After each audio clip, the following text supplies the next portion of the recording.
কেন এই আজব দুনিয়াতে এলাম আমি? এই আজব সমাহার যেথা রয়েছে স্বার্থের অবলতা, তরুলতার ন্যায় ছড়িয়ে আছে মানুষের প্রতিহিংসা। কেন এই প্রতিহিংসাকে আমি নাহি করিতে পারি জয়?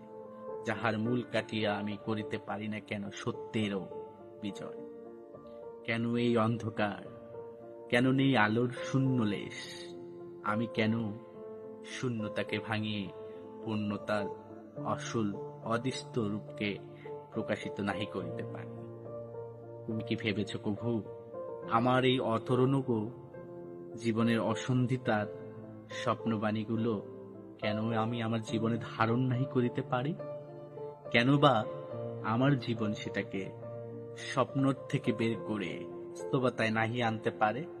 আমি কেন বা ভাবি না আমার দুর্বলতাকে আমি জয়ী কেন নাহি করিতে পারি? ওহে, তুমি দেখো গগনের চাঁদ, যেথা রয়েছে মুক্ত পিঠের আলো বাতাস মানুষকে দিয়ে যাচ্ছে নিঃস্বার্থে সমাহার। কেন আমি ভাবিতে না পারি পাহাড়ের মতো উচ্চ মন আমার হইবে, রাখিব সবাইকে ছায়া তলে অদীপ্ত ভালোবাসার সমাহার? কেন আমি ভাবিতে নাহি পারি আমার মধ্যে যত গুণ দোষ আছে